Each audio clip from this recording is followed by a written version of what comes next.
President Donald Trump's long-announced Gold Card, which offers foreigners a path to US citizenship after donating $5 million to the US government, is now in operation. Trump has published the website where many applicants will join the waiting list for his new Golden Visa, his new Gold Card, which requires a $5 million donation to the US government in order to live permanently in the country and speed up the path to citizenship. However, be careful, this is not a direct path. The most common path to US citizenship through naturalization involves being a legal permanent resident for at least 5 years. Trump has said he is not seeking Congress approval as he is not granting citizenship to Gold card buyers but merely providing a path to it. The requirements for that path to citizenship for card holders are not yet clear, and White House officials have stated that further details will be provided shortly. Also, other countries offer immigration programs that grant permanent residence or golden visas or even citizenship to foreign investors in exchange for an investment. We have the real example in Portugal, which grants citizenship in 5 years without the need to reside there substantially. Will the US adopt something similar?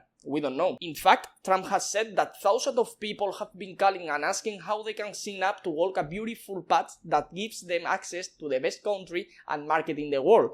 That is something we will need to monitor once the program becomes active to see how many people are actually entering this market. With this, it appears that the EB-5 investment program, which leads directly to permanent residency, will be eliminated. It will no longer be possible to invest between $800,000 and $1 million to live in the country. Personally, I have my feeling mixed. I have 2 viewpoints about this program that I would like to share with you, and we will see which one is more accurate. On one hand, I believe the only people I see taking advantage of this are wealthy Chinese entrepreneurs and business owners as a way to access the US market. Every year, China is losing many millionaires who are immigrating to other countries, so I believe Donald Trump sees this as a way to attract Chinese business to the US. Sincerely, I doubt Indian entrepreneurs will take part in this, since they already have fast and free access through H-1B visas to obtain venture capital funding. If an Indian already has a successful business, I don't see any advantage in moving to the US. The $5 million program is not an ordinary green card, it's a green card plus which comes with additional privileges, such as territorial system. It's not the citizenship or the passport that justifies the cost, but rather the ability to live permanently in the US with a territorial tax regime. In fact, it is like that gold card holders will avoid applying for a green card or citizenship even once they become eligible, in order to remain in the Gold Card program. Just like the inaccurate regime in Portugal, the non-dom status in Cyprus and Malta, or the Beckham law in Spain. Taxes are not the only way a country can benefit. Having more wealthy people living in a country brings more innovation,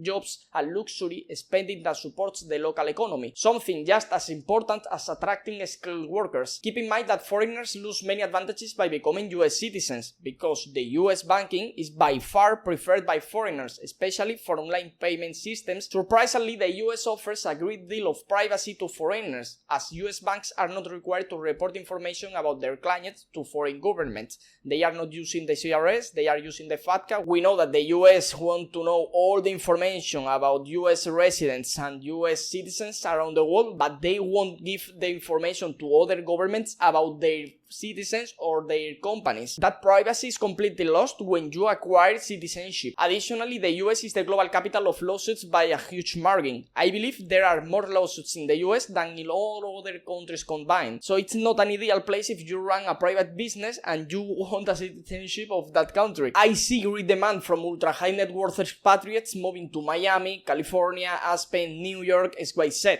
The wealth it will attract will be considerable. But on the other hand, I don't trust the US. I don't trust its system. The country has been collapsing for years. I know that if we go with the idea of just being a resident, having something like a golden visa, living there, paying nothing on foreign income and only on local income, and fleeing if anything happens, fine, but do you really gain anything more than that? If you are in a position to buy this card, wouldn't it be better to use those $5 million to buy 10 passports instead, whether in the Caribbean, Serbia, the UAE, Argentina, XYZ? At least that's what I will do. Or maybe you buy those 10 passports and the card too. In that case, I don't see it as a bad move. It's also interesting to see whether buying that card will allow you to generate more business, something already done today in citizenship investment programs in places like Egypt, Jordan, or Sierra Leone. From the perspective of flat theory, if you have the capital, it is without a doubt one more option to consider and pursue, because if the government changes it at some point, I highly doubt this card will remain valid. That's all I see for now. There is still a lot of information to be revealed.